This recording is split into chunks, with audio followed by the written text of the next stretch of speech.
বন্ধুরা, তোমরা সবাই নিশ্চয়ই খুব ভালো আছো। আমরা পড়ছি ইন্ডিয়া নিয়ে। এর আগের ভিডিওতে আমরা এই লেসনটার প্রথম অংশগুলো পড়েছি। এখন চলো এর পরের থেকে এগিয়ে নেওয়া যাক। It was in the 17th century that the Europeans came to India. 17 শতকে ইউরোপিয়ানরা ভারতে আসা শুরু করে।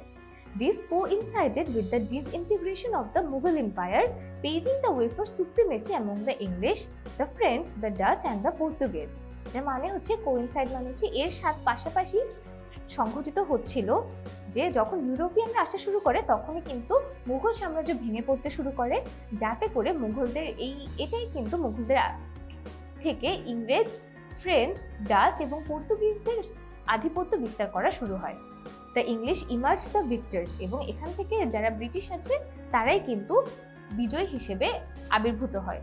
In 1774, Warren Hastings was appointed the first Governor General of India by East India Company.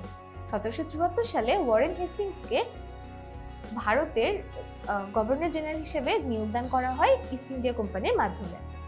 In 1876, 1876 সাল দেখেছো, প্রায় 100 বছর পরে Queen Victoria was given the title Empress of India by the British Parliament and India came under the British rule completely.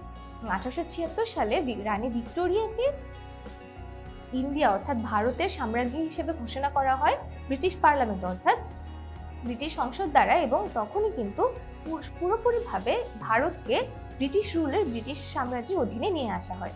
The British 200 period was marked by India's struggle for independence. এবং এই ব্রিটিশের যে 200 বছর আছে এই 200 বছরে কিন্তু India তাদের স্বাধীনতার জন্য সংগ্রাম করতে থাকে। Through a series of heroic and patriotic movements to restore freedom, India got its independence in 1947. বিভিন্ন বিরচিত এবং দেশপ্রেমমূলক আন্দোলনের মাধ্যমে ইন্ডিয়া ফাইনালি ভারত এর স্বাধীনতা লাভ করে 1947 সালে। The culture of India is one of the oldest and unique in the world. ভারতের যে সংস্কৃতি আছে এটা সবচেয়ে পুরনো এবং ঐতিহ্যবাহীর মধ্যে একটা।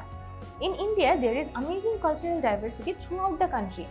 ভারতে পুরো দেশ জুড়েই কিন্তু খুবই অসাধারণ সাংস্কৃতিক বৈচিত্র্য দেখা যায়। The South, North and the Northeast have their own distinct cultures. ইন্ডিয়াতে দক্ষিণ দিকে, উত্তর দিকে এবং উত্তর পূর্ব দিকে কিন্তু নিজেদের আলাদা আলাদা ডিস্টিংক্ট মানে কি স্বতন্ত্র সংস্কৃতি রয়েছে, and almost every state has carved out its own cultural distinction, এবং তাদের প্রত্যেকটা স্টেটই কিন্তু নিজেদের একটা আলাদা কালচারাল ডিস্টিংশন সাংস্কৃতিক ঐতিহ্য বানিয়ে নিয়েছে। There is hardly any culture in the world that is as varied and unique as India. পৃথিবীতে ভারতের মতন এত বৈচিত্র্যময় আর কোনো সংস্কৃতি দেখা যায় না। There are 70 major languages and 844 dialects used by people of India. ভারতে 17টা প্রধান ভাষা আছে এবং 844টা উপভাষা আছে যেগুলো মানুষ ব্যবহার করে থাকে। তাহলে এই ভিডিওতেও আমরা ইন্ডিয়া সম্পর্কে আরো কিছু জানলাম। এর পরের ভিডিওতে আমরা এই শেষ অংশটার সাথে কিছু এক্সারসাইজ করে ফেলবো।